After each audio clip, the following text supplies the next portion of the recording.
time to fuel your business success. Welcome to Harmonious at Lunch. We're bringing you bite-sized advice and expert conversations to drive clarity and growth 5 days a week. Make sure you join our Facebook group at humanoff.com/lunch, where listeners like you and our guests hang out so we can find harmony in business together. If you're building a business, you're in the right place. Let's dive in. Welcome back into some more bite-sized business advice. In today's episode, we're talking ops. We're going to nerd out. We're talking how to scale your business, one of my favorite topics. If you've listened to this show for more than 12 seconds, you know that.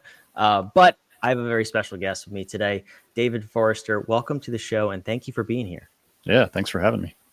So this topic, as I hinted at, I love talking about how to turn your business into a scalable machine, something you can grow, you can sell. It's the best way to run and own any business. And I wish that everybody gets there at some point in their lives, and hopefully sooner rather than later. I think you're on the same boat. But why don't you tell me, let's introduce this topic, because it's not a new topic, but what's your unique spin on it, and why is this your area of focus?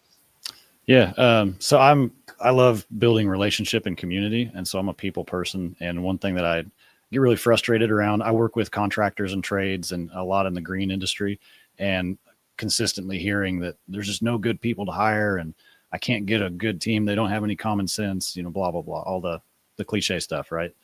And I think some of the stats say it's like 94% of business problems are actually process problems, not people problems. So just putting that system in place so that your people know actually what you want.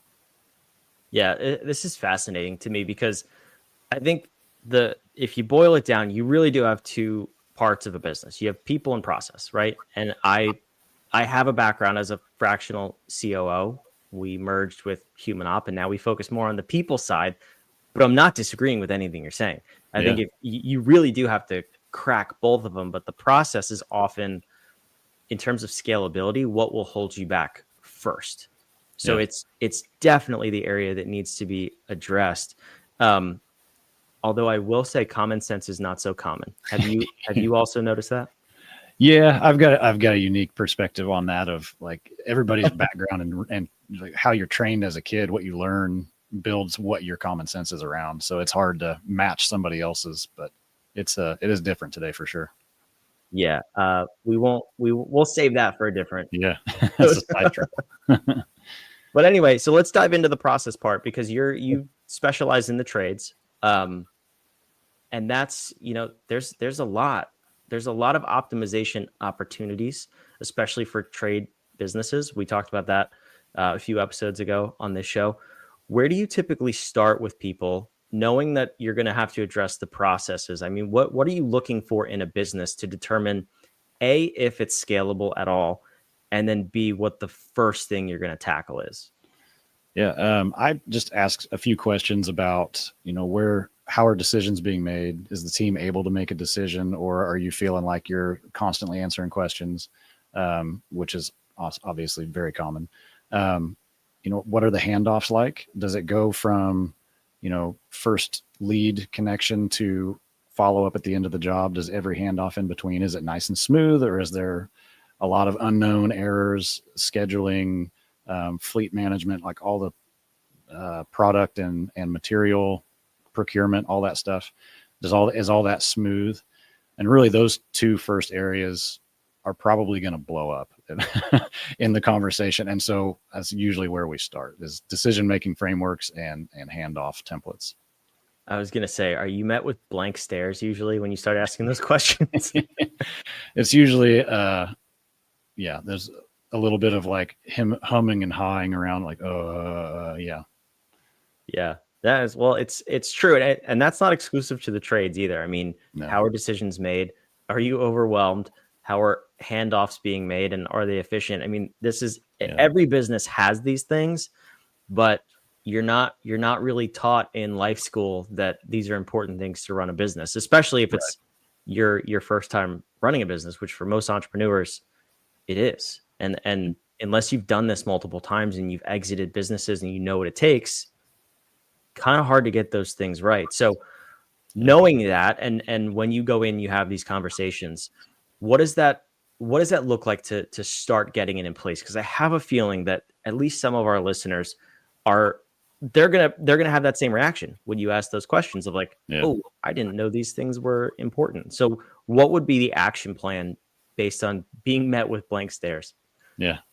I'm just I like to take things down to the relational side of things, and slow it down and really just look at what are the key non-negotiables for how you make decisions as an owner. Every time a problem comes up on a site, you have 10, 15 questions that roll right through your head immediately because you've gone through it so many times and you know what this impacts and what that impacts. How does it impact the job cost? How's that going to impact? Are we going to charge the customer or not? Do we need to get more materials? Do we have too many materials? Do we not have the right materials? Is this going to impact the structure of the home depending on what they're working on? Do we need to get an engineer? Like all of those type of questions start running through your head as the owner, but that's because you have, 10, 15, 20 years of experience on the technical side. So we need to get all of that out on paper, at least at first, and then start combing through that and finding what are the top non-negotiables. What are the things you have to think about first, and then train your team or give them a cheat sheet that helps them walk through that so that when they're calling you with a question, it's not, hey boss, this happened, what do we do? It's, hey, here's what we ran into, this, or the answers to these. Here's 3 options I came up with. Here's the one I think's the best. How do we run? And then all of a sudden it's a totally different conversation. Yeah, much better way to have conversations. Those conversations is, here's what I've already outlined for us. What do you think? Rather than what do I do? What are the resistance points in this? Because logically that's very simple, right? You kind of think about it and you document things. But I've seen this time and time again, and I put it off in my own business for years in the beginning because it was just easier for me to not do it. I thought it was easier to answer the questions rather than actually sitting down and putting in the effort. What do you hear from people you work with, or just people in general in this same position, that keep them from doing that? Exactly what you just said. And it's what I did for years, right? I mean, we had 8 businesses. We've exited 4 of them. The majority of those in the trades, some in retail and logistics. But that's the biggest thing is you got so much on your plate and you're so busy. You don't want to slow down to train that necessarily. So it is easier just to answer the question, but then you're going to be answering questions the rest of your life, right? All day. Nobody's going to think. And then you just get into that cycle. Well, nobody knows how to think. There aren't any good people out there anymore, blah, blah, blah. So that is the main resistance point. The other thing really being just not knowing how to train people. Like there's a ton of owners that are great technicians, and they, kind of like Michael Gerber says in the E-Myth, they had an entrepreneurial seizure. Just didn't like for the other guy. They didn't being managed. They're a little more free spirit. So they just went out, I know how to do this better. And they started, and people loved them because they're good problem solvers, great technicians. Then the business grew. And now they're at a point where they're like, I don't know what to do with these people. Like, I don't even like people. I just like doing my trade. Right. So what do I do? So that slowing down to actually train and teach and build is that resistance. Yeah. It's such a common story too. In all lines of business, not just the trades. You have this moment where you think you could do it better yourself, or you're just really passionate about it and you want to do it for yourself. And then because you're so passionate, it takes off. And then you turn around and go, oh crap, I have 30 employees. I really don't know what I'm doing or how I got here. And it's this panic moment, right? Yeah. But how much of it too is, I'm curious if you've ever run into this, both for yourself in your past or for clients, people you've worked with. Is there a little bit of, well, if I get out of the way, I won't be needed? And there's it's almost like this psychological, I don't know. I don't even know what to call it, but it's like they're clinging onto it because it's like their worthiness in life to some degree. Yeah. I think a lot of us in that position find our value there. It's kind of a hero complex. And depending on, I work a lot with the predictive index personality and culture building and like hiring. You got to get the right people in the right seats, right people on the bus, all of those things, right? But having the system for them once they get there is key. But in predictive index, you can really nail down like somebody's working style and what they're like. And certain personalities have a stronger hero complex, right? They almost cause problems so that they can be the savior. And that's just pretty common with the driven personalities with the autonomy that they like to find their value in that. So yeah, I think you're right on that. Yeah, it's always fascinating. But anyway, again, different topic for a different episode. As far as when you do hire people, you need to scale, and we need to think about process. I assume for you that begins with the onboarding, because when you go back to those other statements of there's no good people have no common sense, I can't trust anybody, stuff like that. I mean, I've heard it all too. And I'm sure our listeners have even said those things. I've said those things in the past. Where do you start with understanding what the onboarding of that employee looks like and how to really maximize their success with the organization? Yeah. It all starts with your org chart or your accountability chart, depending on the system you like to use the terminology from. But if you don't know what role is actually needed for the growth and the future of your company, and you're just hiring people because you want them to do this task, there's already confusion just in yourself. So getting your org chart dialed of not what you have today, but what you need tomorrow, and putting those roles in place. And then from there, actually getting a really clear, simple, easy to understand role description that'll give them like, here's what you do, here's what you're responsible for, that you have ownership of, and here's how I'm going to measure it. So you know what a win looks like and how you can be successful. There's the KPIs or key performance indicators you're going to track on a regular basis. And then the next step, once you understand that, what you're actually going to be trying to get somebody to do and how to measure it, then you can break down, and I like to do anyway, like a really simple onboarding process that's a daily and then rolling into like a weekly and quarterly process or system of this is exactly what this role does for the first 3 days, and then the second week, and then we measure this stuff over at 30 days, and then we go to 60, and then we go to 90. And that way, as soon as they get there, they know exactly what the next 3 months looks like, and that's going to blow their mind. Plus, you don't have to wake up and go, okay, what am I going to have this guy do today? Oh, I got 15 emails over here and 2 of these phone calls. Hey, could you just like pick up the trash today while I'm dealing with all this stuff? They already kind of know because they had the plan, and you have a plan in front of you that you don't have to recreate and think about. Oh, it's day 3. We're going to do this. Right. So, and also building in time in that there's going to be some fires, whatever. Of course. But yeah, avoid the duct tape hiring, so to speak. Yeah. Oh, can you try this? And it'll be good for learning, right? Air quotes on learning. I love that. So then let's say that's the ideal scenario is you get to onboard a new person and you have this plan clearly laid out. You have an existing business now. We talked about this before, right? You're growing, you have 30 employees, and maybe this stuff isn't necessarily in place. How do you start from scratch, but start today with an existing business and sort of phase this in? Because that stuff could change. I mean, you could have people where they're used to doing a number of tasks, never had KPIs explained to them, never had role outcomes that they've been responsible for. Handoffs have never been explained. I mean, a lot of times, and I've seen this in businesses, it's all duct tape, and things just happen to get done. And I'm sure you're laughing because I know you've seen it too, and there's nothing wrong with that because that's how we get there. But how do you introduce this and slowly roll it out so that you can scale your business? Yeah. I think the biggest key at the front end of it is taking ownership as the owner and as the leader.